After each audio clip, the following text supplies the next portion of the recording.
নবী আপনার উম্মতকে আপনি বলে দিন, কুল বিফাদলিল্লাহি ওয়া বিরহমাতিহি ফাবিযালিকা ফালইফরাহু। কুল বিফাদলিল্লাহি ওয়া বিরহমাতিহি। আল্লাহ তাআলা বলেন, নবী আপনার উম্মতকে আপনি বলে দিন, যারা কোরআন শরীফ তিলাওয়াত করতে পারে, পাশাপাশি কোরআনের উপর যারা আমল করতে পারে, কুল বিফাদলিল্লাহ আই বিকিতাবিল্লাহ ইয়ানি আল কোরআন, কোরআন যারা পড়তে পারে, অবি রহমাতিহি আই বিআমালিল কোরআন, কোরআনের উপর যারা আমল করতে পারে, ফাবিযালিকা ফালইফরাহু, তারা যেন আন্তরিকভাবে খুশি হয়। সুবহানাল্লাহ। আল্লাহ তাআলার বড় দয়া আমার আপনার উপরে। এ বাবারা, একটু আমার কথা বুঝলে জবাব দিবেন। আঙ্গুরা মোহাম্মদপুর মাদ্রাসার শাইখুল হাদিস, প্রধান মুফতি যিনি, সারা বাংলাদেশের গণাবাসা কয়েকজন শাইখুল হাদিস যদি হিসাব করা হয়, এর মধ্যে একজন মুফতি মুজিবুর রহমান দামাত বারাকাতুহুম। একটু সজাগ থাকলে জবাব দেবেন, মুফতি মুজিবুর রহমান সাহেবের মা বাবা আপনজন যারা মাদ্রাসায় পড়ানোর কারণে কওমি মাদ্রাসায় পড়াইয়া ঠকছেন, তারা সবাই বলেন ঠকছেন। আমরা অনেক সময় তো এমন মনে করি, এখানে পড়াইলে কি পাবে আর কি করবে, এরা কি কাজে লাগে। এখন যদি মুফতি মুজিবুর রহমান সাহেব হুজুর দামাত বারাকাতুহুম একটু খেয়াল করে জবাব দিয়েন, আমাদের এই আসনে বইসা আমাদের সবাইরে যদি বলেন সকলেই মসজিদের ভেতরে প্রবেশ করেন, মসজিদের ভিতরে ঢুকলাম, মুয়াজ্জিন সাহেবরে যদি বইলা দেন দরজা লাগান, আর আমরা যদি জিজ্ঞেস করি হুজুর কেন, যদি হুজুরে বলেন একেবারে নামাজের প্রথম থেকে শেষ পর্যন্ত যত দোয়া দরুদ আছে সবগুলি এখন লোয়া হবে, সবাই বলতে হবে, আমার তো মনে হয় জুতা যে দরজায় রাখছিলাম এই চিন্তা না কইরা জানালা বাইঙ্গা বাইরিবার চেষ্টা অনেকেই করবে। কথা বলেন ঠিক কিনা? কারণ মুফতি সাহেব হুজুরে যদি আমার আপনার পরীক্ষা লওয়া শুরু করে, আমরা কয়জন টিকব? আল্লাহর মেহেরবানি আমাদের এই মাদ্রাসার ছাত্ররা, মাদ্রাসার উস্তাদগণ এবং এ জাতীয় যত দ্বীনি প্রতিষ্ঠান আছে, আমাদের কি করে যদি এখন হুজুর এই কথাও জিজ্ঞেস করেন যে একেবারে এখান থেকে আমাদের শেষ পর্যন্ত আরবি 12 মাসের নাম সবাই বলতে হবে। আচ্ছা একটু খেয়াল করে বললেন, আমি হাত উঠাইবার কথা কাউকে বলবো না, আমার উদ্দেশ্য লজ্জা দেওয়া না, কথাটা শুধু বুঝানো। আচ্ছা যদি হুজুরে বলেন আরবি 12 মাসের নাম বলতে হবে, আচ্ছা কি বলেন আমরা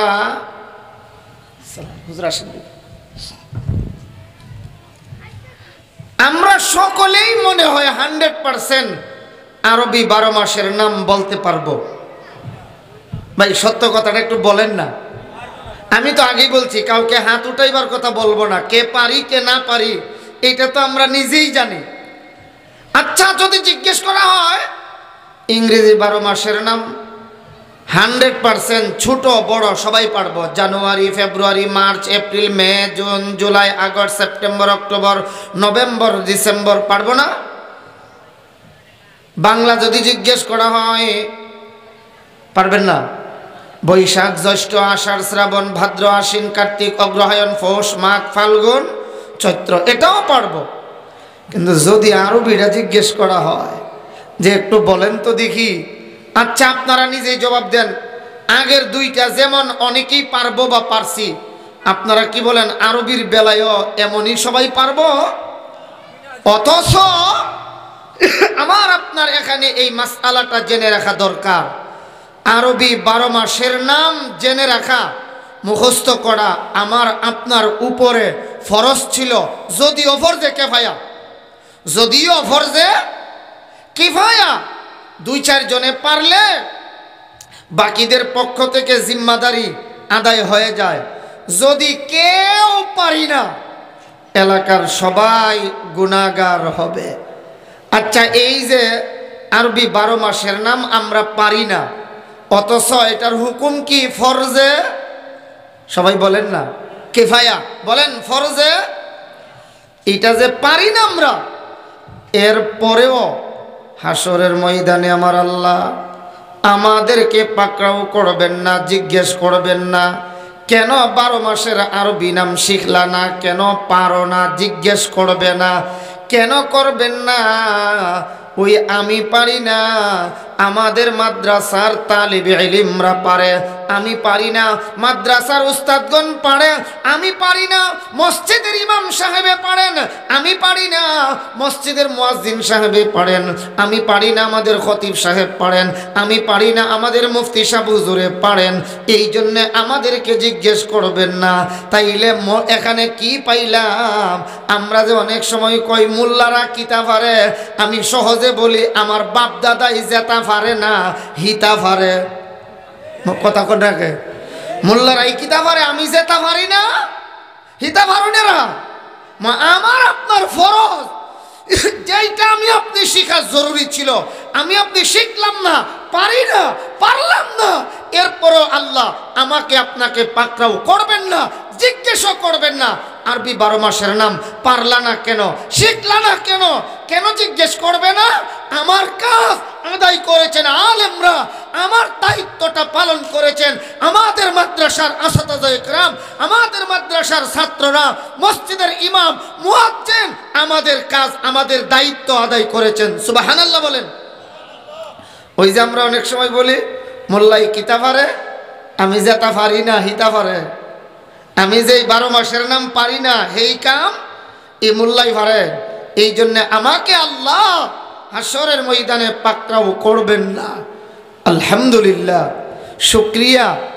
এত সুন্দর করে জুমার নামাজ একেবারে আমাদের সামনে পইরা পড়াইয়া দেখাইয়া দিছেন। আবার কি সুন্নত তরিকায় সুন্দর করে লাঠি সহ হাতে নিয়ে খুতবা।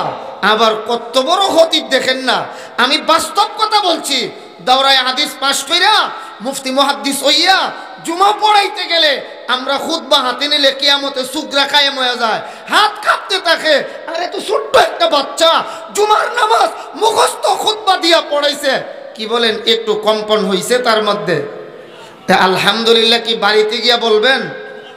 সবাই জোরে কোন আলহামদুলিল্লাহ। আল্লাহ তাআলার বড় দয়া, আল্লাহর বড় মেহেরবানি যে মহান আল্লাহ তাআলা আপনাদের এই কলব, আপনাদের এই অন্তরকে এই মাদ্রাসার দিকে মাইল করে দিয়েছেন, আকৃষ্ট করে দিয়েছেন। আমাদের তিলাওয়াতকৃত আয়াতে আল্লাহ তাআলা নিজেই বলেন, এই আয়াত যে সূরার নাম সূরাতুল আনআম। সূরাতুল আনআমের 125 নম্বর আয়াত আল্লাহ তাআলা বলেন, আউযু বিল্লাহি মিনাশ শাইতানির রাজীম, বিসমিল্লাহির রহমানির রহিম, মান ইউরিদিল্লাহু আইয়াহদিয়াহু ইয়াশরাহ সাদরাহু লিল ইসলাম। আমার আল্লাহ বড় সুন্দর করে বলেন, আল্লাহ তাআলা যার হিদায়াত চান, মান ইউরিদিল্লাহু আইয়াহদিয়াহু ইয়াশরাহ সাদরাহু লিল ইসলাম। আল্লাহ তাআলা যার হিদায়াত চান, আল্লাহ তার সিনাটাকে ইসলামের জন্য প্রশস্ত করে দেন। সুবহানাল্লাহ। আল্লাহ যার হিদায়াত চান, আল্লাহ তার এই সিনাটাকে ইসলাম ধর্মের জন্য প্রশস্ত করে দেন, আল্লাহ তার সিনাটাকে খুলে দেন। ইয়াশরাহ সাদরাহু লিল ইসলাম। এই মাদ্রাসার দিকে আমার আপনার মনকে মাইল করে দিয়েছেন কে? আমরা সকলেই জানি হিদায়াতের চাবি তো একমাত্রই কার হাতে? সবাই বলতে হবে, বলেন হিদায়াতের চাবিটা একমাত্র কার হাতে? আল্লাহ তাআলার হাতে। মান ইউরিদিল্লাহু আইয়াহদিয়াহু, এই আয়াতের মধ্যে যে আইয়াহদিয়াহু শব্দ, এর ব্যাখ্যায় আমার উস্তাদে মুহতারাম শাইখুল ইসলাম আল্লামা শাহ আহমদ শফি রহমতুল্লাহি আলাইহি বড় সুন্দর করে তাফসীর বিভাগে যখন পড়ি হযরত ব্যাখ্যা দিয়েছিলেন, যে হিদায়ত শব্দের দুই অর্থ। বলেন হিদায়ত শব্দের কয় অর্থ? ইরাআতুত তরিক আর ইসাল ইলাল মাতলুব। ইরাআতুত তরিক মানে আল্লাহ পাওয়ার পথ দেখাইয়া দেওয়া। হেদায়েতের এক অর্থ হলো আল্লাহ পাওয়ার পথ, বলেন না, দেখাইয়া দেওয়া। আল্লাহ পাওয়ার পথ। ভাই আমি একলা ওয়াজ করতে পারি না, আমার সাথে শ্রোতাগণ কথা বলা লাগে, আর আমি মানুষও ছোট মানুষ, এই জন্য আমার সাথে একটু কথা বলবেন। হেদায়েতের প্রথম অর্থ আল্লাহ পাওয়ার পথ দেখাইয়া দেওয়া। মাশাআল্লাহ, তো এখন বোঝা যায় এটা জিন্দা বাজার, এর আগে বোঝা গেছে কবরস্থানের মতন। আল্লাহ পাওয়ার পথ দেখাইয়া দেওয়া।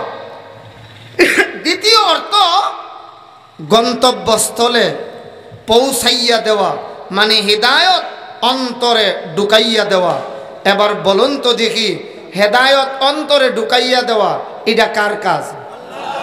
আল্লাহর কাজ। আর বান্দার কাজ মাত্র পথ দেখাইয়া দেওয়া। বলেন বান্দার কাজ মাত্র পথ। এটা বুঝাতে গিয়ে হযরত দৃষ্টান্ত দিয়েছিলেন এভাবে। হুজুর তো চট্টগ্রাম দিয়ে বলছিলেন, আমি আপনাদের এই এলাকা দিয়ে বলি। আপনাদের এই এলাকার নাম কি? পণ্ডিত পাড়া। এই এলাকায় আপনাদের মাদ্রাসার মাহফিলে মাদ্রাসার সদর এবং মুহতামিম যিনি শাইখুল হাদিস মুফতি মুজিবুর রহমান সাহেব হাফিজাহুল্লাহর দাওয়াতে অনেক মানুষ এসে হাজির হলেন।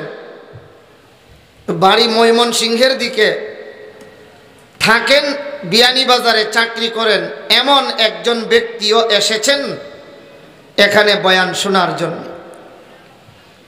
কিন্তু এখানে আসার পর রাত 12টা-1টার দিকে যাওয়ার সময় রিক্সা পান না, গাড়ি পান নাই, হেঁটে হেঁটে যেতে হবে। এই 2-2.5 কিলো জায়গা হেঁটে যাবেন, তিনি চিনতেছেন না। জিজ্ঞেস করলেন, ভাই আমি বিয়ানীবাজার এই থানার এখানে যেতে চাই, কিভাবে যাব একটু সহযোগিতা করবেন? আপনাদের একজন ব্যক্তি বলছেন, এই রাস্তায় হেঁটে সামনে যান, সামনে গিয়া মোড় পাবেন, এরপরে বামে যাবেন, আবার গিয়ে মোড় পাবেন, ডানে যাবেন, এরপরে সোজা হেঁটে চলে যাবেন একেবারে হিজবে আল্লাহির মাঠ পর্যন্ত। ওইখানে গেলে এরপরে আপনি থানা পেয়ে যাবেন। বলুন তো দেখি, হেদায়েতের 2 অর্থ যে বলা হয়েছিল, একটা হলো দেখাইয়া দেওয়া, আরেকটা হলো পৌঁছাইয়া দেওয়া। হিদায়েতের অর্থের সাথে সম্পর্কিত আপনি এখন যেই কাজটা করলেন, কোন অর্থের সাথে সম্পর্ক রাখে? হ্যাঁ, প্রথম অর্থের সাথে। কি করা? দেখাইয়া দেওয়া। আর আপনি এইভাবে বলার পরই মাদ্রাসার সদর এবং মুহতামিম সাহেব হুজুর বলতেছেন, এই লোকটা কি বলে? ওই লোকটা তো বলতেছেন তিনি বিয়ানীবাজারে যাবেন, রাস্তা চিনেন না, এখন কি করা যায়? হুজুরে বলতেছেন, আমি বিয়ানীবাজার শহরে যাব, সুতরাং আপনি দাঁড়ান, আমি আপনাকে হাতে কলমে ধরে সেখানে পৌঁছাইয়া দেব। এবার বলেন হেদায়েতের কত নম্বর অর্থের সাথে হুজুরের এই কাজটার সম্পর্ক? তাইলে হেদায়েতের প্রথম অর্থ পথ দেখাইয়া দেওয়া, দ্বিতীয় অর্থ গন্তব্যস্থলে পৌঁছাইয়া দেওয়া। এবার বুঝে থাকলে বলবেন, রে বাবা, হিদায়াতের দুটো অর্থের কাজ, এটা কি এক জাতের কাজ, এক দলের কাজ, না 2 দলের কাজ? 2 দলের কাজ। প্রথম অর্থ যেটা দেখাইয়া দেওয়া, আল্লাহ পাওয়ার পথ দেখাইয়া দেওয়া, এটা নবীগণের কাজ ছিল। আর বর্তমানে নায়েবে নবীগণ যারা হক্কানি উলামায়ে কেরামদের কাজ, আল্লাহ পাওয়ার পথ দেখাইয়া দেওয়া আর অন্তরে ঢুকাইয়া দেওয়া, জান্নাত পর্যন্ত পৌঁছাইয়া দেওয়া। এটা বান্দার কাজ না, এটা কার কাজ?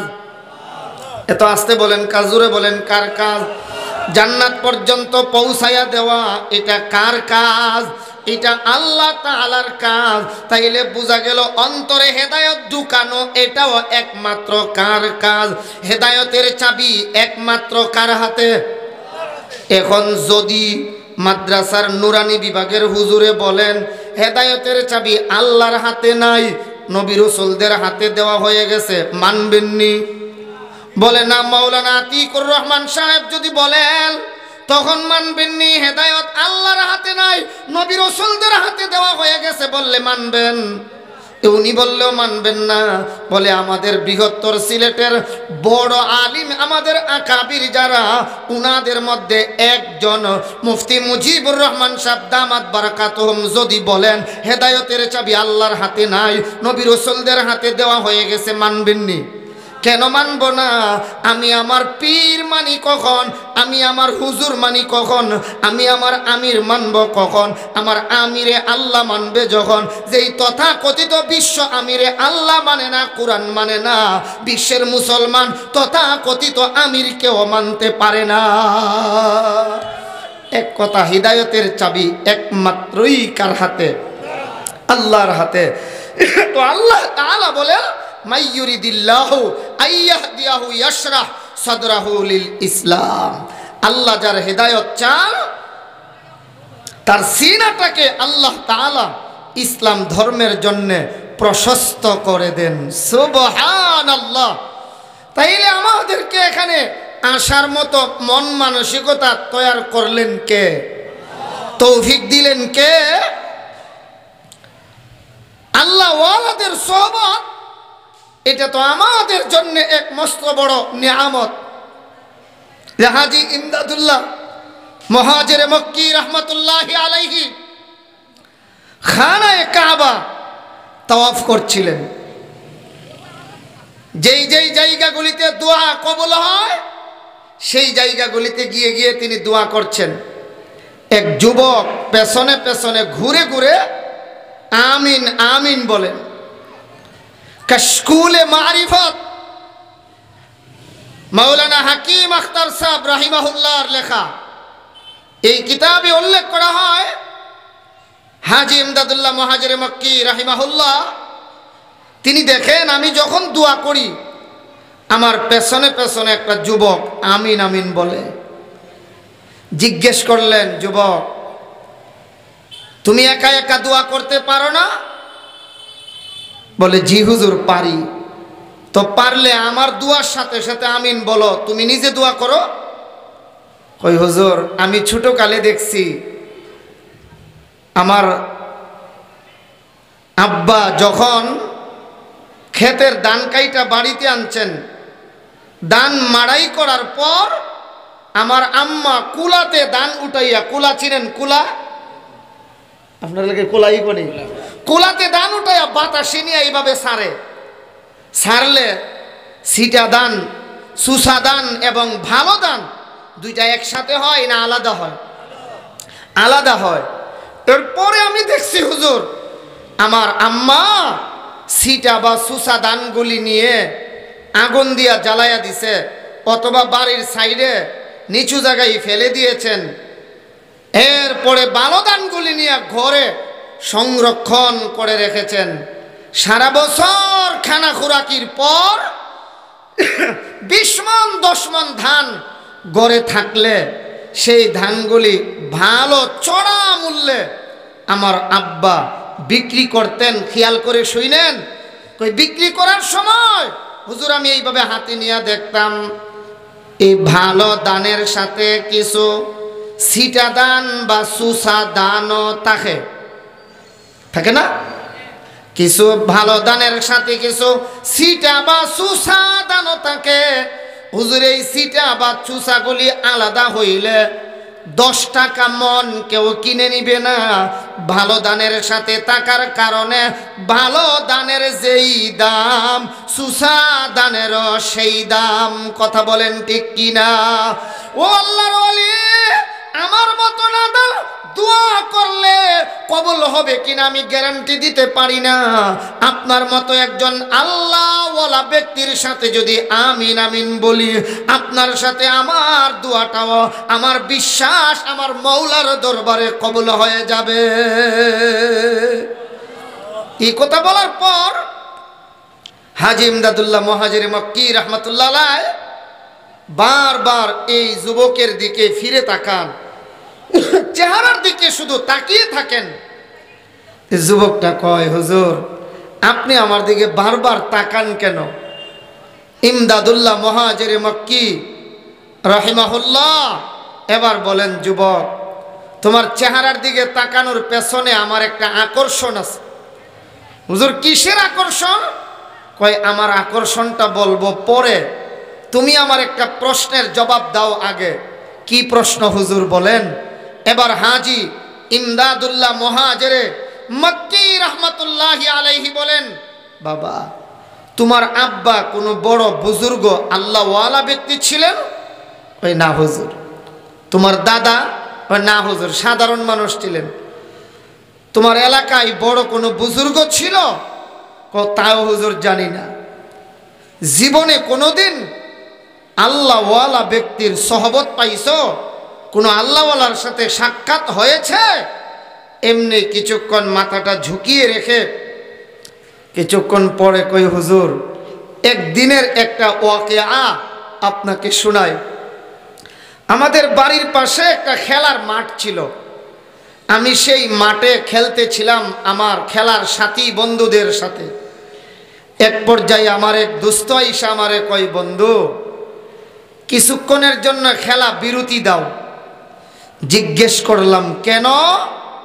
আমার ওই বন্ধুটা বলে, তুমি কি জানো না কিছুক্ষণ পরেই এই রাস্তা দিয়া শাহ ইসমাইল শহীদ রহমাতুল্লাহি আলাইহি যাবেন। বালাকোটের ময়দানে বেদিন বেঈমানদের সাথে যুদ্ধ করেছিলেন জেনে আল্লাহর ওলি শাহ ইসমাইল শহীদ রহমাতুল্লাহি আলাইহি যাবেন। আল্লাহু আকবার বলেন। এই আল্লাহওয়ালা ব্যক্তির সাথে একটু সাক্ষাৎ করবা, এই কথা শুই না খেলা বিরতি দিলাম, খেলা বন্ধ করে দিলাম। খেলা বিরতি দিয়া রাস্তার পাশে গিয়া দাঁড়াইলাম। অনেকক্ষণ দাঁড়িয়ে থাকার পর ইসমাইল শহীদ রহমাতুল্লাহি আলাইহি আসলেন। হুজুরের কাছে গেলাম, মুসাফা করলাম, দোয়া নিলাম। ওই ইসমাইল শহীদ রহমাতুল্লাহি আলাইহি আমার মাথায় হাত বুলাইয়া, চেহারায় হাত বুলাইয়া দোয়া করে দিয়েছেন। এজন্যই ইসমাইল শহীদ রহমাতুল্লাহি আলাইহি চলে যাওয়ার পর আবার আমরা খেলা শুরু করলাম। বলে তাই নাকি? বলে হ্যাঁ।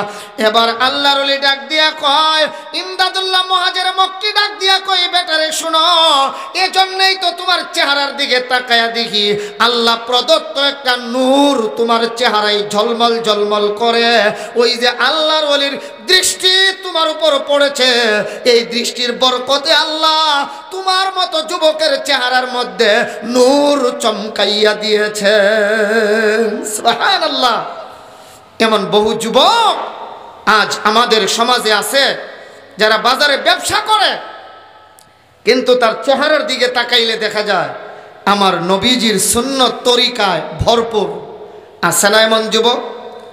চেহারার দিকে তাকাইলে নবীজির তরিকা পাওয়া যায়, মাথার দিকে তাকাইলে নবীর তরিকা পাওয়া যায়, পায়ের দিকে তাকাইলে, পায়জামার দিকে তাকাইলেও নবীর তরিকা পাওয়া যায়। এখন মাঝে মধ্যে এমনও আছে আকল বিবেক বুদ্ধি কোনো যুবকের এত নষ্ট হইছে, উচিত টাকা দিয়া সিরা ফারা প্যান্ট কিনাই না পরে। এটা মনে বিয়ানি বাজারে নাই। সিরা প্যান্ট পরনেওয়ালা যে এদিকে সিরা, এদিকে সিরা, এদিকে ফাড়া, এমন ফ্যান পরেন না। আমরার বিবারিয়া বা ঢাকার দিকে, চট্টগ্রাম কুমিল্লার দিকে অভাব নাই। আপনাদের বৃহত্তর সিলেট বিয়ানি বাজারে নাই? বলেন বলেন সবাই। হেরা হলে শুধু কুত্তাই পেশাব করছে না, পায়খানাও করছে। নাইলে মুসলমানের ছেলে কিভাবে এই সিরা প্যান্ট টাকা দিয়া কিনে আইনা পড়ে? আমার পাশের সিটে আমি ঢাকা যাচ্ছিলাম একদিন, এক যুবক বসা, সেও আমার এলাকার, দুঃসম্পর্কে ভাতিজা হয়, পরিচিতি। দেখি যে আমারে দেখে এইভাবে আত্তাহিয়াতুর সুরতে বাসের সিটে বইয়া এখানে হাত দিয়ে রাখছে। আমি ভাবছি মনে হয় মুসাফির মানুষ, দাঁড়ায়া নামাজ পড়তে পারতো না, এর লেগে মনে বইয়া ওই নামাজ পড়তেছে। কিছুক্ষণ পর দেখি যে আসলে না, নামাজ পড়ে না, এদিক সেদিকও তাকায়। এর তো আর মনে থাকে না, হাত উঠিয়ে ফেলছে। হাত যে উড়ায় আবার আমার ডোরে হাত নিয়ে এটা ঢেকে রাখে। আমি এক পর্যায়ে জিগাইলাম, কেউ বাতিজা, তুমি না মুসলমানের ফুলা, তোমার আব্বা না এত বড় বিজনেসম্যান, তুমি যে উচিত টাকা দিয়া এমন একটা সিরা ফ্যান আর কম দামি ফ্যান পড়লা, এটা পড়লাই কেমনে? হে আমারে কই চাচা আপনি বুঝবেন না। আমি বললাম কি হয়েছে বেটা, বলো না একটু শুনি। কই চাচা হিডার থেকে ইডার দাম বেশি। এর আহল কত নষ্ট হয়েছে এবার চিন্তা অবস্থা আমাদের সমাজে আছে। আর এটা কি বলবো, শুধু সন্তানের দোষ না, দোষ তো আমাদেরও। যেই সময়ে সন্তানের পরিচিতি আল্লাহর সাথে করানোর প্রয়োজন ছিল, আল্লাহর সাথে পরিচিতি করাই না। ইফতাহু আলা সিবিয়ানিকুম আউয়ালা কালিমাতিন বিলা ইলাহা ইল্লাল্লাহ। আল্লাহর নবী বলেন, উম্মত তোমার সন্তান যখন কথা বলতে পারে তখন প্রথম তারে শিখাইবা কালিমা লা ইলাহা ইল্লাল্লাহ, এই শিক্ষা তাকে প্রথম দিবা।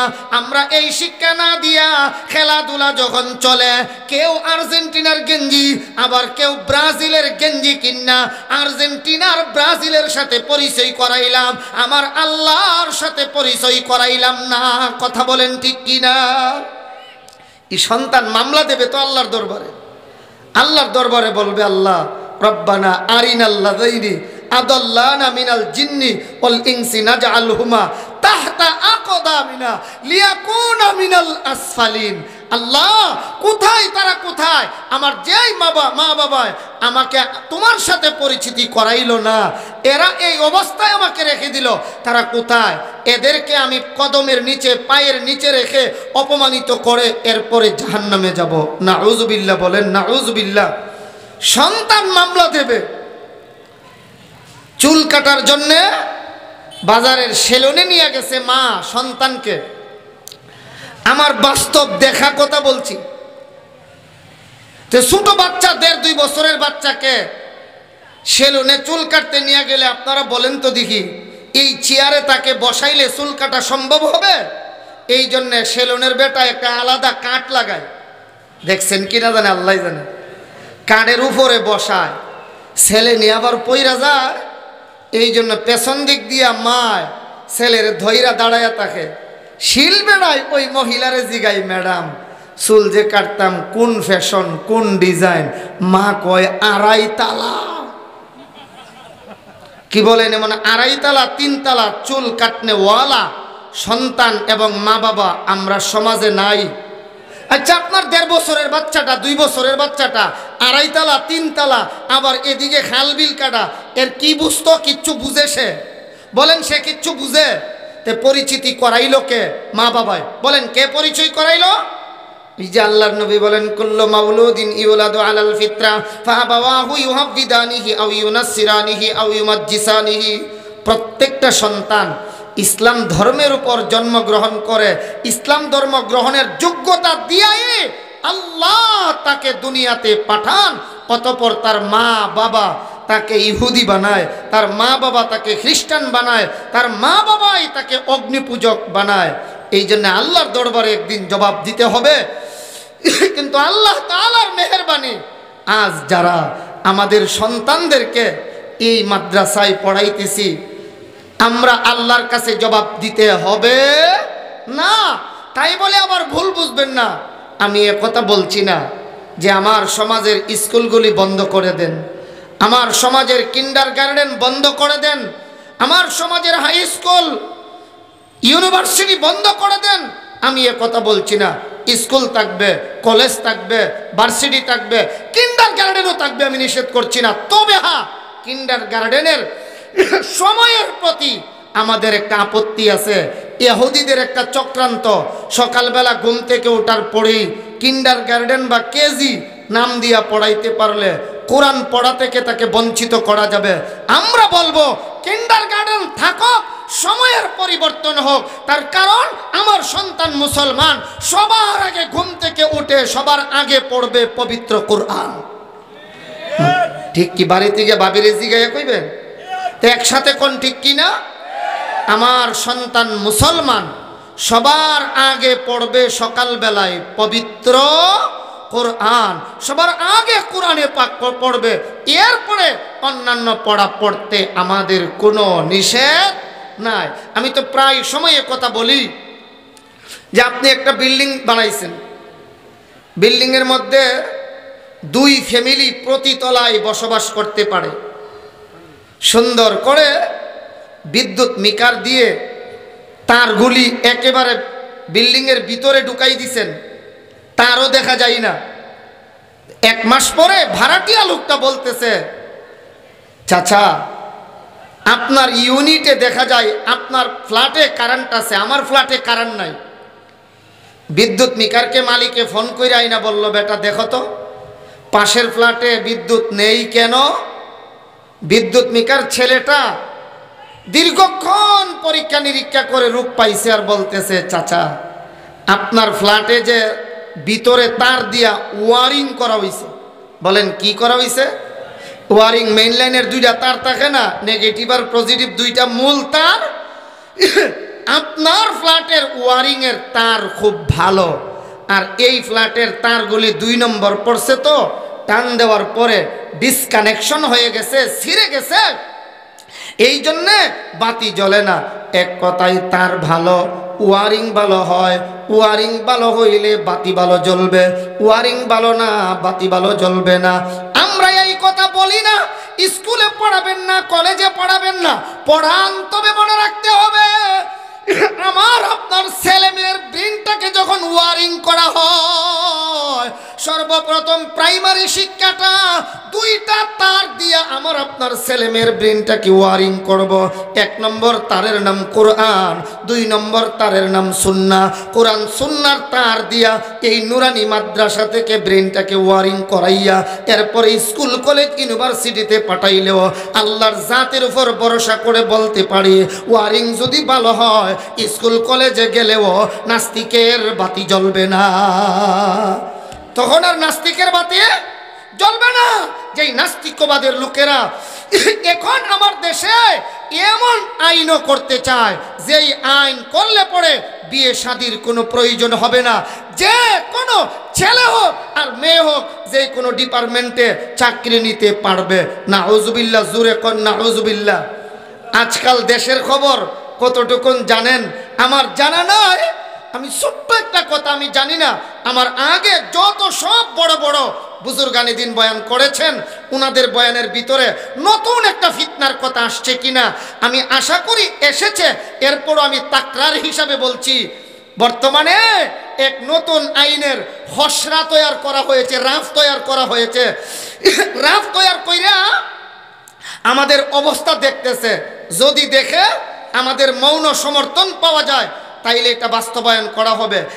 এইটা এই মতবাদটার সহজ শব্দ হলো ইংরেজিতে ট্রান্সজেন্ডার। যদি শুনে থাকেন, আমার আগে কেউ আলোচনা করেছেন, তাইলে আমি সংক্ষেপে বলবো, আর যদি না শুনে থাকেন একটু বুঝাইয়া বলবো। আমার আগে যত হযরতগণ বয়ান করেছেন এর ভিতরে কি ইংলিশ শব্দটা কেউ বুঝাইছেন? আচ্ছা তাইলে একটু শুনেন। ট্রান্সজেন্ডার বলেন। ট্রান্স অর্থ পরিবর্তন, জেন্ডার অর্থ লিঙ্গ। বলেন জেন্ডারের সহজে এক অর্থ কি? লিঙ্গের পরিবর্তন হওয়া। বলেন লিঙ্গের পরিবর্তন হওয়া। বর্তমান ইংরেজ ইহুদি বেঈমানদের এক আইন, পশ্চিমা কৃষ্টি কালচারের এক আইন আমার দেশে করার খসড়া তৈরি করা হয়েছে। ট্রান্সজেন্ডার, লিঙ্গ পরিবর্তন করা। অর্থাৎ আপনি একজন যুবক, আপনি এখন যদি মনে মনে ভাবেন যে আমি আর ছেলে হিসাবে পরিচিতি দেব না, এখন থেকে আমার নাম ছিল আব্দুর রহমান, আমি নাম পাল্টাইয়া নাম বানিয়ে নেব মারিয়াম, আপনাকে সরকার বাধ্য আপনার আগের আইডি কার্ড পরিবর্তন কইরা আপনাকে নতুন করে আইডি কার্ড জন্ম নিবন্ধন দেবে মরিয়ম নাম দিয়ে। আপনার মনের পরিবর্তন হলো, আপনার লিঙ্গেরও কি পরিবর্তন হয়ে গেছে? বলেন হইছে? হইল না? এক আইন, এক আইন করতে যাচ্ছে, খসড়া তৈরি করা হয়েছে। এই যুবকটা যদি মনে করে আমি যুবতী, এখন থেকে তাকে তার মা বাবা এলাকাবাসী আলেম উলামা কেউ বাধা দিতে পারবে না। যে বাধা দিবে তাকে জেলখানায় নেওয়া হবে। নাউজুবিল্লাহ বলবেন না?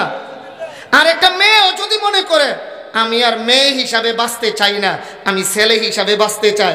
সে মনে মনে নিজে ছেলে মনে কইরা সরকারের কাছে প্রস্তাব করলে তার সব কিছু পরিবর্তন কইরা আবার তাকে এমন করে দেওয়া হবে, তার ছেলের পরিচিতি সব করে দেওয়া হবে। আচ্ছা আপনারা বলুন তো দেখি, এই মরিয়ম যদি আব্দুর রহমান নাম দিয়া ছেলের পরিচিতি নেই, আর ছেলের পরিচিতি নিয়া ভার্সিটিতে গিয়া যদি ছেলেদের হোস্টেলে তারে থাকতে দেওয়া হয়, এরপরে কি ঘটব এগুলি আর বলতে হবে?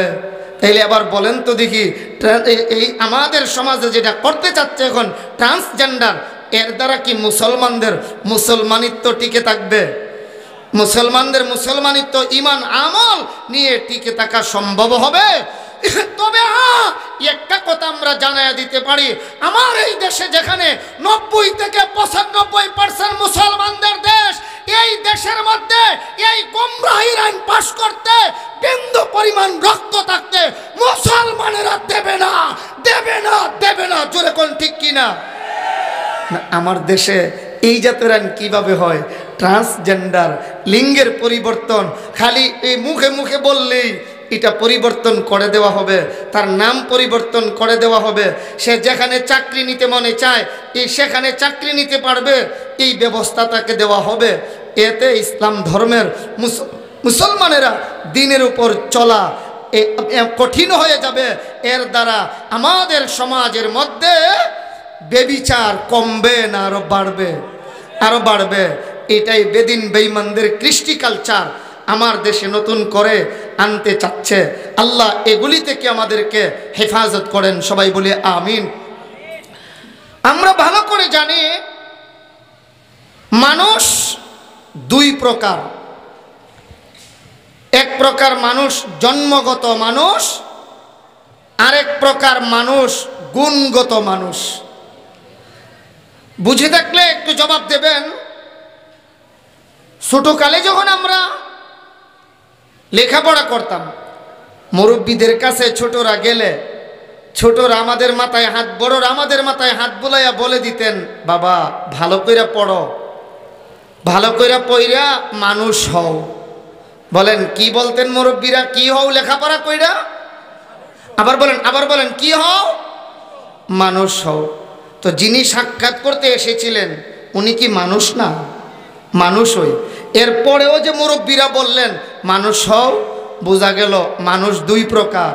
একটা হলো জন্মগত মানুষ, আরেকটা হলো গুণগত মানুষ।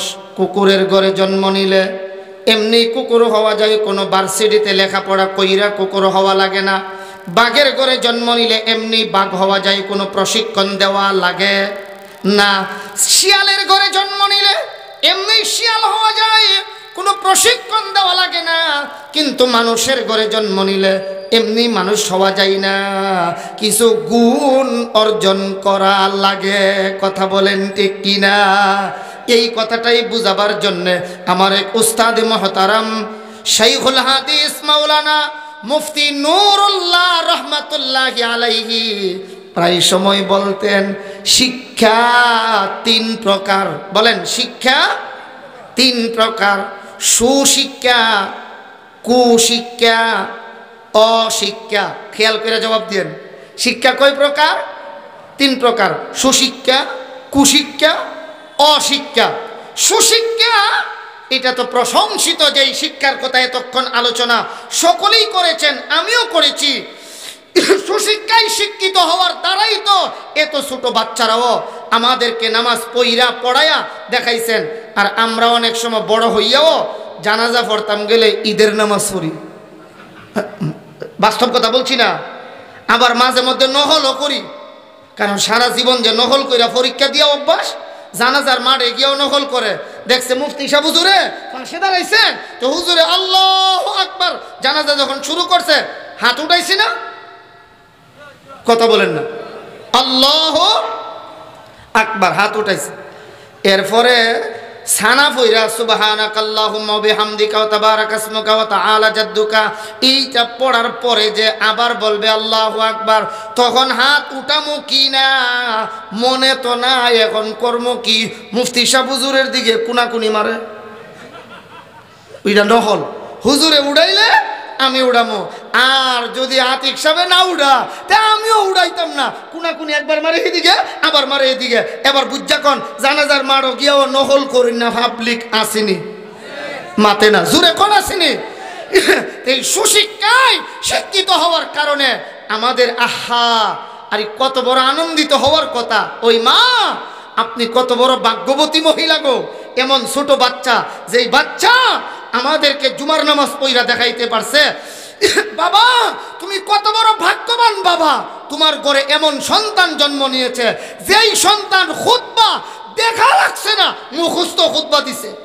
আলহামদুলিল্লাহ বলবেন না? এটা সুশিক্ষায় শিক্ষিত হয়েছে। এজন্যই তো আলী রাদিয়াল্লাহু তাআলা আনহু বলতেন রাদিনা কিসমাতাল জব্বারি ফিনা লানা ইলমুন ওয়ালিল আদা ইমালুন। আল্লাহ তোমার বন্টনের প্রতি আমরা সন্তুষ্ট, আমাদেরকে দিয়েছো কোরআন সুন্নাহর ইলম, আর আমরার দুশমন বেঈমানদেরকে দিয়েছো তুমি দুনিয়ার প্রাচুর্য মাল। এই মাল একদিন থাকবে না, কিন্তু এই ইলমে দ্বীন তো সব সময় থাকবে। কথা বলেন ঠিক কি না? এটা এক মহা সম্পদ। এই জন্য আমার এক উস্তাদে মুহতারাম সব সময় বলতেন যতাই তথাই থাকো, এই কথাটা স্মরণ রাখো, ইলমে দ্বীন ধনের পাহাড় সব কিছুই নিম্নে তাহার। সুবহানাল্লাহ বলবেন না? যথাই তথাই থাকো এই কথাটা স্মরণ রাখো, ইলমে দ্বীন ধনের পাহাড় সব কিছুই নিম্নে তাহার। ইলম তো এমন এক সম্পদ। আমার উস্তাদের কথাটা আবার শোনাই। হুজুর বলতেন, মুফতি নুরুল্লাহ সাহেব রাহমাতুল্লাহ আলাইহি, আমরা গাজীনগরের শেখ সাবুজুর রহমাতুল্লাহি আলাইহির খুব কাছের মানুষ ছিলেন মুফতি নুরুল্লাহ সাহেব, নাব্বারাল্লাহু মারকাদাহু ওয়া জাআলাল জান্নাতা মাসওয়াহু। আমিন বলেন। তো হুজুরে আমাদেরকে বলতেন শিক্ষা তিন প্রকার। বলেন শিক্ষা, সুশিক্ষা, বলেন কুশিক্ষা, অশিক্ষা, সুশিক্ষা, কুশিক্ষা, অশিক্ষা। সুশিক্ষার কথা এতক্ষণ শুনলাম। কুশিক্ষায় যদি শিক্ষিত হয় অনেক সময় দেখবেন আইরে শিখতে শিখতে সান্দিত আর মাল নাই, তখন দেখবেন কয় দেয়ার ইজ নো গড, আল্লাহ বলতে কিচ্ছু নাই। এত আসতে বললেন, জোরে কর নাউযুবিল্লাহ। আল্লাহ বলতে কিছুই নাই, নাউযুবিল্লাহ। একটা দৃষ্টান্ত আমি আপনাদেরকে শোনাই। আমাদের এই বাংলাদেশের রাজধানী যেন কোথায়? ঢাকার এক আভিজাত্য এলাকা ধানমন্ডি। ধানমন্ডি এলাকার সংরক্ষিত এলাকায় বসবাস করতেন আমাদের বাংলাদেশের কিং, যারা যুবক রাজাদেরকে কিং মনে করে, এর মধ্যে একজন নায়ক রিয়াজ। রিয়াজের আপন শ্বশুর আবু মুহসিন সাহেব, বয়স 55 বছর বয়স। এই 55 বছর বয়সের বুড়ো মানুষটা ওনার এক ছেলে এক মেয়ে। আমি যেই দিনের কথা বলছি সেই দিন আমার প্রোগ্রাম ছিল বিয়ানীবাজার এলাকায়, গোলাপগঞ্জ, বিয়ানীবাজার, জকিগঞ্জ। তারিখটা ছিল 2/2/2022, মানে 2 তারিখের মধ্যে। বুঝাইতে পারছি না মনে? তারিখও 2, মাসটাও সালটাও ডাবল 2, মানে 2022 সাল। 2/2/22 রাত 9:30 থেকে 10টার সময়ের কথা। নায়ক রিয়াজের শ্বশুর মহসিন সাহেব তিনি লাইভে এসেছেন। লাইভে এসে ওনার সামনে একটা শপিং ব্যাগ, এই ব্যাগের ভিতরে ছিল ওনার উমরা সফরের এহরাম যে বেঁধেছিল, এহরামের কাপড়।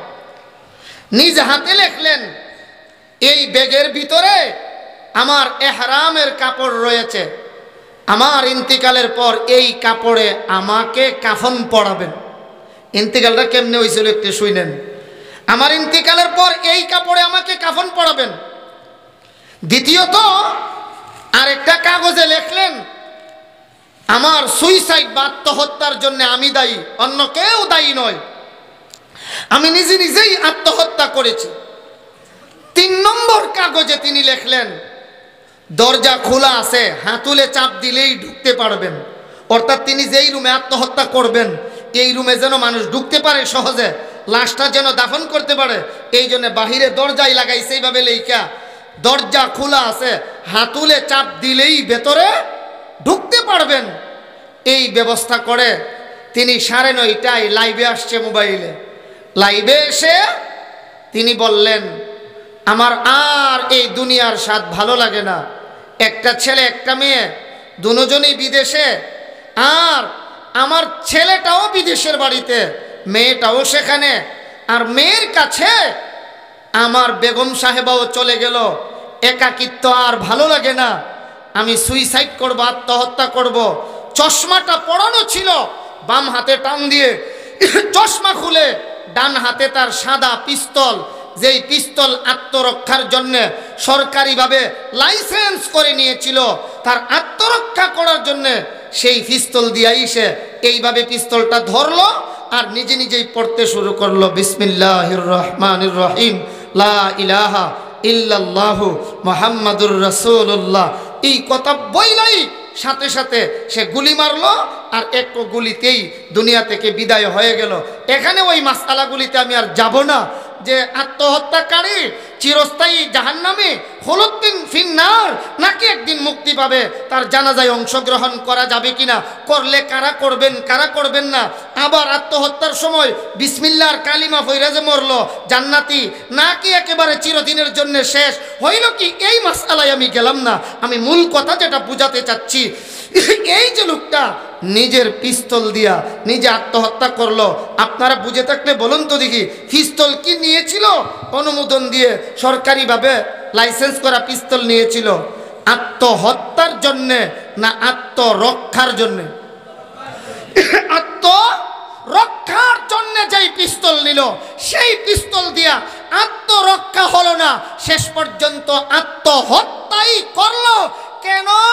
সুশিক্ষায় শিক্ষিত না হওয়ার কারণে। কথা বলেন ঠিক কিনা? তার শিক্ষাটা ছিল সুশিক্ষা না কুশিক্ষা? কুশিক্ষায় শিক্ষিত হয়েছিল। এই জন্য যারা আজ আমার দেশে ট্রান্সজেন্ডার নামে মতবাদ প্রতিষ্ঠিত করতে চায়, সুশিক্ষায় শিক্ষিত লোক, বিবেকবান লোক এমন কাজ করতে পারে না। 3 নম্বরে হুজুর বলতেন অশিক্ষা, সুশিক্ষা, কুশিক্ষা, এরপরে অশিক্ষা মানে অশিক্ষিত লোক, কিছুই শিখে নাই। এমন বহু মানুষ আমরা সমাজে আছে, কিচ্ছু জানি না, শিখি নাই। আলেমরা যা বলেন উনাদের কথা মেনে মেনে আমরা চলার চেষ্টা করি। ওই কুশিক্ষার চেয়ে হুজুর বলতেন অশিক্ষা ভালো। কুশিক্ষার চেয়ে অশিক্ষা ভালো। কিচ্ছু শিখে নাই, কিন্তু যে শিখছে হে শিখা কয় আল্লাহ বলতে কিচ্ছু নাই। হুজুর বলতেন এমন কুশিক্ষার চেয়ে অশিক্ষা ভালো। তো আল্লাহ তাআলা সুশিক্ষায় শিক্ষিত হওয়ার ব্যবস্থা করে দিয়েছেন আমাদের এই এলাকায়, আপনাদের এই গ্রামে। আপনাদের মনকে আল্লাহ এদিকে ধাবিত করে দিয়েছেন। আল্লাহ তাআলা বলেন, মাইয়ুরিদিল্লাহু আইয়াহদিয়াহু ইয়াশরাহ সাদরাহু লিল ইসলাম। আমার এই দেশের শেষ দিকের আর 1-2টা কথা আমি মন দিয়ে শোনার অনুরোধ করব আপনাদেরকে। সারা পৃথিবীর দাঈ ইলাল্লাহ যারা, এর মধ্যে একজন সুপ্রসিদ্ধ দাঈ ইলাল্লাহ মাওলানা কালিম সিদ্দিকী হাফিজাহুল্লাহ, আর একজন মাওলানা জুলফিকার আলী নকশবন্দি হাফিজাহুল্লাহ। তিনি ওনার কিতাব খুতবাতে জুলফিকারের 3য় খণ্ডে উল্লেখ করেন, মুসলমানেরা ভারতে একটা টিনচেট মসজিদ বানায়া দীর্ঘদিন ধরে নামাজ পড়ে আসছে। এক পর্যায়ে একবার মুসলমানেরা পরামর্শ করলো, আমরা এই টিন পরিবর্তন করে বিল্ডিং নির্মাণ করব, স্থায়ীভাবে মসজিদ বানাবো। হিন্দু ধর্মের লোকেরা আইসা বাধা দিল, সাবধান, এখানে মসজিদ স্থায়ীভাবে নির্মাণ করতে দেওয়া হবে না, আমরা মন্দির বানাবো। নাউজুবিল্লাহ বলবেন না? মুসলমানেরা বলে কেন?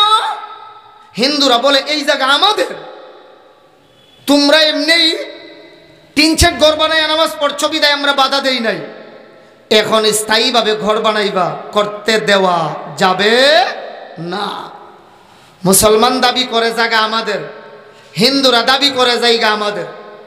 কারো কাছে কাগজপত্রের উপযুক্ত কোনো ডকুমেন্টস বা দলিল ছিল না। দীর্ঘদিন পর্যন্ত দ্বন্দ্ব চলছিল। একদিনের ওয়াকিয়া, এক হিন্দু লোক, ভদ্রলোক চায়ের স্টলে বসে বসে চা পান করছি। এমন সময় এক মুসলমান গিয়ে ঢুকছে। হিন্দু লোকটারা দেখা বলে, ভাই আমাদের মধ্যে আর আপনাদের মধ্যে যে একটা দ্বন্দ্ব দীর্ঘদিন ধরে চলে আসছে, এই দ্বন্দ্বের কি কোনো নিরসন হবে না, সমাধান হবে না? হিন্দু লোকটা বলে, ভাই শুনেন, আমার কাছে এই দ্বন্দ্ব নিরসনের একটা সুব্যবস্থা আছে। মুসলমান লোকটা বলে, ভাই ব্যবস্থাটা কি? এইটা হইলো আমার মূল কথা, খেয়াল করে শুনি। মুসলমান লোকটা বলে, ভাই ব্যবস্থাটা কি? হিন্দু লোকটা বলে, ব্যবস্থা হইল আমরার হিন্দু ধর্মের সব লোকেরা, ছোট বড় সবাই আপনাদের মুসলমানদের একজন লোকরে বিশ্বাস করে। এই লোকটা আপনাদের মধ্যে একজন বয়োজ্যেষ্ঠ বয়োবৃদ্ধ আলেমে দ্বীন, নাম তার মুফতি ইলাহি বক্স রহমতুল্লাহি আলাইহি। তিনি যদি আইসা কুড়ের মধ্যে দাঁড়াইয়া একটু সাক্ষী দিয়া যায় আর বলেন যে এই জায়গাটা মুসলমানদের, আমরার হিন্দু ধর্মের সবাই মানতে রাজি। তবে শুনে রাখো, যদি তিনি বলেন এই জায়গা হিন্দুদের, তোমরা মানবানি, এই কথা বুঝায়। আমার প্রশ্ন বুঝছেন? আচ্ছা, যদি হিন্দু ধর্মের লোকেরা সবাই কয় আমরা শাইখুল হাদিস মুফতি মুজিবুর রহমান সাহেব দামাত বারকাতুহুম যা বলেন তা মানি, তোমরা মুসলমানেরা মাননি, আমরা কি কইমু? মানি না। কথা কন না কে? আমরা তো বলবো, বেটা তোমরা মানলেও আমরা মানি, তোমরা না মানলেও আমরা মানি না। আমাদের ধর্মগুরু এত বড় আলিম, আমরা মানবো না? অবশ্যই মানে। মুসলমানেরা কয়, অবশ্যই, তোমরা হিন্দুরা যদি উনারে মানতে পারো, আমাদের মানতে কোনো আপত্তি নাই। ঠিক আছে, আমি সংক্ষেপ করে বলছি। নির্ধারিত দিনে মামলার শুনানির দিন মুফতি ইলাহি বক্স রাহিমাহুল্লাহ কাইনা হাজির করবা। দুইজন লোকে দুই দিক দিয়া ধইরা হাকিমের সামনে নিয়ে কাঠগড়ায় দাঁড় করাইয়া দিছে। তিনি দাঁড়িয়ে শপথ বাক্য পাঠ শুরু করলেন, যাহা বলিব সব সত্য বলিব, মিথ্যা বলিব না। আমার জীবন চলে গেলেও কোনো পক্ষপাতিত্ব করিব না। যাহা বলিব সব সত্য বলিব, মিথ্যা বলিব না। জীবন চলে গেলেও কোনো পক্ষপাতিত্ব করিব না। এই কথা বলে সুন্দর করে তিনি বলে দিলেন, আমার জায়গা মতে এই জায়গা কোনো মুসলমানদের জায়গা নয়, এটা হিন্দুদের একজন ঠাকুরের জায়গা। আমরা অস্থায়ীভাবে নামাজ পড়ার জন্য অনুমতি চাইছি, তারা অনুমতি দিছে, এই জন্য টিনশেড ঘর বানাইয়া দীর্ঘদিনরা নামাজ পড়ে আসছি। মূলত জায়গা মুসলমানদের না, জায়গা হিন্দুদের। আল্লাহু আকবার বলেন। ম্যাজিস্ট্রেট সাহেব বা হাকিম মুসলমান ছিলেন না, খ্রিস্টান। এবার ওই লোকে ফাইসালা দিল তিন কথার উপর। খুতবাতে জুলফিকারের 3য় খণ্ডে উল্লেখ করা হয়, আর তিনি 3টা কথা 3 লাইনে লিখেছেন। 1 নম্বর, হাকিমে ফাইসালা দিল মুসলমান হেরে গেল। বলেন মুসলমান, সবাই বলেন মুসলমান। মুসলমান হেরে গেল। 2 নম্বর, ইসলাম জিতে গেল। বলেন ইসলাম। 3 নম্বরে, হিন্দুরা রাই পাইল। মুসলমান হেরে গেল, ইসলাম জিতে পাইল। এই কথা বলার পর হিন্দুদের বড় বড় ঠাকুর নেতারা দাঁড়ায় কয়, হাকিম সাহেব বুঝলাম না, কেমনে রায় দিলেন? মুসলমান হেরে গেল, ইসলাম জিতে গেল, হিন্দুরা রায় পাইল। রায় পাইলাম আমরা, হারল মুসলমান, জিতল ইসলাম। এটা বুঝলাম না, কেমনে দিলেন? কই রাখো। এমনি হাকিমে ওই মৌলানা সাহেব রে জিগায়, আপনি কেমনে মুসলমানের বিপক্ষে সাক্ষী দিলেন? এমনি তিনি ডাক দিয়া বলেন, হাকিম সাহেব শুনে রাখেন, আমার দল বড় না, ইসলাম বড়। আল্লাহু আকবার জোরে বলেন। আমার ইসলামের ধর্মের পরিচিতি চাইতে আমার কাছে বড়। এই জন্য আমার ধর্মের শিক্ষা হলো, আমার নবীর শিক্ষা হলো মিথ্যা কথা বলা যাবে না। আমার দল যদিও হেরে যায়, আমি তো মিথ্যা কথা বলতে পারবো না। এই জন্য আমি ধর্মের সত্যটাই ঠিক রাখলাম। দেখেছো, এই জন্যই তো বলছি মুসলমান হেরে গেল, ইসলাম জিতে গেল, হিন্দুরা রাই পাইল। এবার সকল হিন্দুরা একসাথে দাঁড়ায় ডাক দিয়া কই, শুনো কেমন বাপদাদার ধর্মের উপর আমরা অটল রইলাম। মুসলমানরা হারলেও তাদের ধর্ম হারে না, আর রায় পায়ও আমরার ধর্ম জিতে না। এই জন্যে বাপদাদার ধর্ম ছাড়লাম, ইসলাম ধর্ম গ্রহণ করলাম। লা ইলাহা ইল্লাল্লাহু মুহাম্মাদুর রাসূলুল্লাহ কালিমা পয়রা সবাই একসাথে বলতে শুরু করে দিল। এখন আর মন্দির নয়, সম্মিলিতভাবে এখানে মসজিদ প্রতিষ্ঠা করা হবে। মাইয়ুরিদিল্লাহু আইয়াহদিয়াহু ইয়াশরাহ সাদরাহু লিল ইসলাম। আল্লাহ যার হেদায়েত চান, আল্লাহ তার অন্তরটাকে ইসলামের জন্য প্রশস্ত করে দেন। সুবহানাল্লাহ বলেন, সুবহানাল্লাহ। এই আয়াতের তাফসিরে হাকিমুল উম্মত থানবী রহমাতুল্লাহ আলাইহি লেখেন, আল্লাহ যার হেদায়েত চান তার অন্তরটাকে যে আল্লাহ প্রশস্ত করে দেন, এর অর্থ কি? তিনি একটা তর্জমা লিখেছেন, এর অর্থ হলো আল্লাহ তার অন্তরের মধ্যে আল্লাহর একটা কুদরতি নূর দান করেন। সুবহানাল্লাহ বলবেন না? ঘরে গিয়া ঢুকলেন রাত 9টায়, ঢুকার পরে স্ত্রী ভাত বাইরে দিল, ভাত খায় না। একবার ঘরে যায়, আবার বাইরে আসে, জিজ্ঞেস করে কি ব্যাপার, এমন কেন করছেন? এবার স্বামী বেচারা কয়, দেখো এশার নামাজের সময় বন্ধু বান্ধবের আড্ডায় ছিলাম, ঈশার নামাজটা পড়তে পারছি না। এখন যে আমি ঘরে ঢুকলাম, আমার তো শান্তি লাগতেছে না। এবার বুঝা কন, যদি এমন হয়, মাঝে মধ্যে হয় না এমন, এমন যদি হয় নামাজটা না পড়া কেমনে ঘুমাইমু? বুঝা গেল আল্লাহর দেওয়া নূর আছে। বলেন, আল্লাহর দেওয়া নূর আছে। কার অন্তরে নূর আছে আর কার অন্তরে নূর নাই, এর ব্যাখ্যায়ও তিনি লিখেছেন, এটা বুঝার 3 আলামত। এই 3 কথাই আমাদের শেষ কথা হবে, খেয়াল করে শুনবো। এটা বুঝার 3 আলামত। 1 নম্বর, যেই লোকের অন্তরে এই নূর আছে, খোদা প্রদত্ত নূর যার অন্তরে আছে, এই লোকটা দুনিয়ামুখী হবে না। দুনিয়ামুখী হবে না। দুনিয়ামুখী হবে না অর্থ কি? দুনিয়ামুখী হবে না অর্থ হইল হারাম পথে দুনিয়া কামাই করবে না, এবং হারাম পথে কামাই করার চেষ্টাও করবে না। 2 নম্বর হলো লোকটা আখিরাতমুখী হবে। 1 নম্বরে দুনিয়ামুখী হবে না, 2 নম্বরে কি মুখী হবে? আখিরাতমুখী হবে। আল্লাহর দেওয়া জান, আল্লাহর দেওয়া মাল, আখিরাতের পথ সহজ করার জন্যে আল্লাহর পথে ব্যয় করবে, লোকটা হবে আখিরাতমুখী।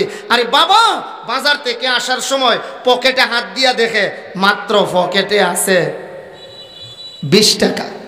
বলেন কত আছে? 20 টাকা। ভাবলেন এখান থেকে বিয়ানীবাজার থেকে আমার বাড়িতে আসতে খরচ হইব রিক্সা ভাড়া 30 টাকা।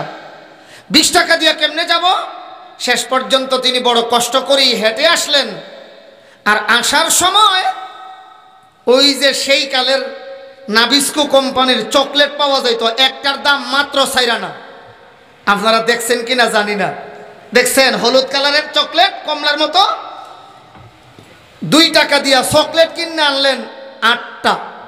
বুঝা কয়েন, একটার দাম 4 আনা হলে 2 টাকা দিয়া চকলেট কয়টা? কি কোম্পানির? নাবিস্কো কোম্পানির চকলেট। বাড়ি দিয়ে আইসা ব্যাগ নিয়ে বাজার নিয়ে যখন ঢুকে, ছোট্ট ছেলে দৌড়াইয়া গিয়া বাবার ব্যাগে ধইরা টানে, এ ব্যাগ আনতে পারবো? বাপে বুঝে ফেলেছে ব্যাগে ধরার উদ্দেশ্য তার জন্য কোনো মজা আইনা থাকলে তারে দিতাম।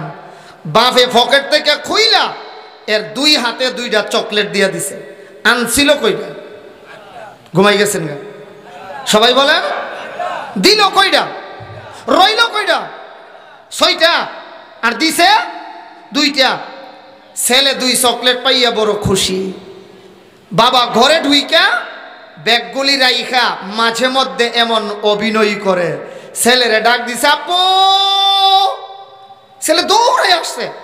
আসার পরে বাপে অভিনয় করে ফেডের মধ্যে চাপ দিয়ে ধরে, আপু আমার ফেডে খিদা লাগছে, একটা চকলেট দেও না। করি না মাঝে মধ্যে এমন? ছেলে চিন্তা করে দেখলো আব্বার দেওয়া সম্পদ দিছে তোমার আব্বা, ওই তে আব্বার দুইটার থেকে একটা যদি আব্বারে দিয়া দেয় সমস্যা কি? একটা চকলেটের কাগজ খুইলা বাবার মুখের ভিতরে নিয়ে জাতা মাইরা ঢুকাই দিতেছে। আমার মতো আপনার মতো হইলে মনে খাই লইলাম ওই, কিন্তু আসলে বাপে খাইব? খাই না। ছেলে বার ডাক দিয়া কয় আব্বু খাও না কেন? আমার আল্লাহ বান্দারে ডাক দিয়া কয় বান্দা ইন্না আতাইনাকাল কাউসার ফাসাল্লি লিরাব্বিকা ওয়ানহার ইন্না শানিয়াকা হুয়াল আবতার। এই আয়াতের তাফসীরের মধ্যে লেখা হয় আল্লাহ যে বললেন ফাসাল্লি লিরাব্বিকা ওয়ানহার, নামাজ পড়ুন এবং কুরবানি করুন, আমার দেওয়া জান আমার দেওয়া মাল আমার পথে ব্যয় করেন। আল্লাহ খান না তো চান কেন? বাবাই খাই না তো ছেলের কাছে চাই কেন? এই কেনের যেই জবাব আগের কেনর সেই জবাব। কথা বলেন ঠিক কিনা? ছেলে আবার ডাক দিয়া বলে আব্বা খাও না কেন? তুমি যে বললাম বাবা না খাইয়া চকলেটটা হাতে আই না। ছেলের বরাবর দুইটা হাত বাড়াই দিয়া কই আই রে বেটা আয় আয় আমার কোলে আয়। বাবা আমি খাইতাম না। আব্বা না খাইলে চাইলা কেন? এমনি বাবা তার পকেটে হাত ঢুকাইয়া কইটা যেন ছিল আরো কইটা ছয়টা আগে দিছিল দুইটা, এ দুইটা সহ পকেটের ছয়টা মোট 8টা চকলেট ছেলের হাতে দিয়া বুঝাইয়া দিল পুত্রে ওই যে আমি তোরে দিয়েছিলাম এখান থেকে যে একটু ফেরত দিলে আমাকে, আমি বাবা তোরে 8 চকলেটের মালিক বানাইয়া দিলাম। আল্লাহ ডাক দিয়া কই বান্দা আদাতুল ইবাদিয়াস সালিহিন মালা আইনুন রাআত ওয়ালা উযুনুন সামিআত ওয়ালা খাতারা আলা কলবি বাশার। জান্নাতের মধ্যে এমন নিয়ামত রাখলাম যেইগুলি তোমাদের চোখ কোনোদিন দেখে নাই। চোখ দেখা তো দূরের কথা, কান কোনোদিন শুনে নাই, কানে শোনা তো দূরের কথা, অন্তর কোনোদিন চিন্তাও করে নাই। এমন নিয়ামত আমি আল্লাহ রাখছি। বান্দা শুনে রাখো, আমার দেওয়া জান আমার দেওয়া মাল আমার পথে যদি ব্যয় করতে পারো, তুমি যেমন তোমার ছেলেরে 8 চকলেটের মালিক বানাইলা, আমি আল্লাহও তোমারে 8টা জান্নাতের মালিক বানাইয়া দেব। এই জন্য জান কার দেওয়া?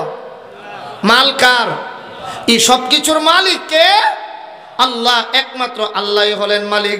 এই জন্য আয়াতের তাফসিরের মধ্যে লেখা হয় কার অন্তরে নূর আছে আর কার অন্তরে নূর নাই। এটা বুঝার কই আলামত? 3 আলামত। 1 নম্বরে লোকটা দুনিয়ামুখী হবে না, 2 নম্বরে লোকটা আখিরাতমুখী হবে, 3 নম্বরে লোকটা আল্লাহর সাথে সাক্ষাৎ পাওয়ার মতো মৃত্যুর জন্য প্রস্তুত থাকবে। আল্লাহু আকবার বলি। এই জন্য আমি দুয়ার আগে আপনাদের কাছে অনুরোধ করব, আপনাদের এই মেহনতের ফসল আমার সবচেয়ে বেশি ভালো লাগছে। আর ওয়াজ নসিহত তো হিজবেলাহির মাঠে আপনারা শুনেন, হুজুরে তো ছোট কোনো বক্তা দাওয়াত করে আনেন না, ভালো মানের আহলে ইলম বক্তাদেরকে দাওয়াত করে আনেন। এই তো ওনারা তো এত সুন্দর করে পরিচালনা করেন, সেখানে তো ওয়াজ তাফসির শুনেন, আরও শুনবেন। আমার কাছে সবচেয়ে বেশি ভালো লাগছে এই যে ছোট বাচ্চারা প্রদর্শনীটা দেখাইছে, আনকমন একটা প্রদর্শনী না ভাই? বলেন বলেন, আনকমন একটা প্রদর্শনী দেখাইলো না? এটা ছাড়াও জানাজা, কাফন, দাফন যেগুলি আমরা পারি না, এইগুলি আমাদের মাদ্রাসার ছাত্ররা আলহামদুলিল্লাহ তারা পারেন। এই জন্য আপনারা এই মাদ্রাসার পেছনে জানে মালে মেহনত করতেছেন, আরও করবেন, মরণ পর্যন্ত ইনশাআল্লাহ করে যাব। কথা বলেন ঠিক কিনা? আপনাদের কাছে অনুরোধ করব, আল্লাহর কোনো বান্দা যদি থাকেন, আমার আগের হজরতের কাছে আপনারা অনেক দান করেছেন, আরও তো করবেন। আমিও তো মুসাফির, অনেক দূর থেকেই এসেছি, আমিও আপনাদেরকে অনুরোধ করব, এমন যদি আমরা 6 জন লোক পাইতাম যে হুজুর আমরা 5,000 করে টাকা লেখাবো, নগদ পারি না বাকি দেব, বলে হুজুর 2,000 3,000 করে হলেও আমরা লিখে অন্তত 30-এর দিকে যাওয়া যায় কিনা একটু চেষ্টা করব। আসেন আল্লাহর কোনো বান্দা, আপনার তৌফিক মতেই আপনি একটা অ্যামাউন্ট, একটা অঙ্ক লিখাবেন। আল্লাহ তাআলা যেন বরকত দান করেন। আমরা সকলে দোয়া করব, আল্লাহ পরিপূর্ণ বরকত নসিব ফরমান। সকলে আমিন বলি।